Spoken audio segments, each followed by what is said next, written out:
Hai semua, saya Red Aprilia akan membahas tentang evaluasi kurikulum. Mengapa perlu dilaksanakan evaluasi kurikulum? Kurikulum dilaksanakan agar kita dapat melihat atau mengetahui keberhasilan yang dicapai dari sebuah kurikulum. Dikarenakan kurikulum adalah sebuah program, jadi sangat penting diadakan evaluasi agar apa yang dirancang dan apa yang diharapkan bisa dilihat ketercapaiannya. Prinsip-prinsip evaluasi kurikulum menurut Ahmalik tahun 2008. Yang pertama, tujuan tertentu, artinya setiap program evaluasi kurikulum terarah. Yang kedua, bersifat objektif, dalam arti berpijak pada keadaan yang sebenarnya, bersumber pada data yang nyata dan akurat yang diperoleh dari sumber instrumen yang handal. Selanjutnya, yang ketiga, bersifat komprehensif, mencakup semua dimensi atau aspek yang terdapat dalam ruang lingkup kurikulum. Yang keempat, kooperatif dan bertanggung jawab dalam perencanaan.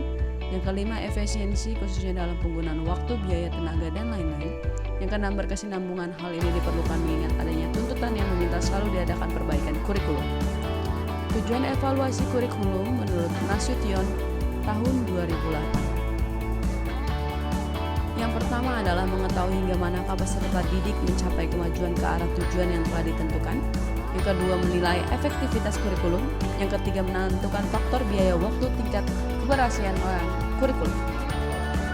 Tujuan evaluasi menurut Hamid tahun 2009. Yang pertama, menyediakan informasi mengenai pelaksanaan pengembangan dan pelaksanaan suatu kurikulum sebagai masukan bagi pengambilan keputusan. Yang kedua, menentukan tingkat keberhasilan dan kegagalan suatu kurikulum. Tujuan evaluasi menurut Hamid Hasan selanjutnya, yang ketiga adalah mengembangkan berbagai alternatif pemecahan masalah yang dapat digunakan dalam upaya perbaikan kurikulum. Yang keempat, memahami dan menjelaskan karakteristik suatu kurikulum dan pelaksanaan. Masalah dalam evaluasi kurikulum menurut Norman dan Smith tahun 2002. Yang pertama, kesulitan dalam pengukuran. Yang kedua, kesulitan dalam penerapan randomisasi. Yang ketiga, kesulitan dalam menstandarkan intervensi dalam pendidikan.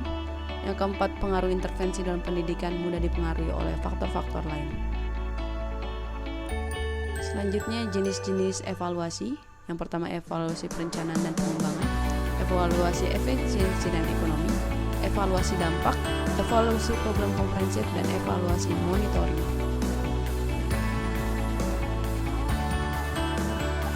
Desain evaluasi menurut Omar Hamalik tahun 2008. Yang pertama, penetapan garis besar penilaian yang meliputi identifikasi tingkat perbuatan keputusan, menetapkan situasi-situasi keputusan bagi masing-masing tingkat dan kemampuan. Yang ketiga, merumuskan kriteria bagi setiap situasi dengan cara memperinci dan merumuskan kebijaksanaan untuk pelaksanaan evaluasi. Yang kedua, pengumpulan informasi, yaitu meliputi merinci sumber-sumber informasi, merinci instrumen dan metode pengumpulan informasi, merinci prosedur sampel, merinci kondisi-kondisi dan jadwal pengumpulan informasi. Yang ketiga, organisasi informasi yang meliputi memerinci format informasi, memerinci alat untuk coding, penyusunan, penyimpanan. Keempat, analisis informasi yang meliputi memerinci prosedur analisis dan memerinci alat untuk melaksanakan analisis. Yang kelima, laporan informasi yang meliputi menentukan penerimaan laporan, memerinci alat menyampaikan informasi, memerinci format laporan, dan menetapkan jadwal pelaporan informasi.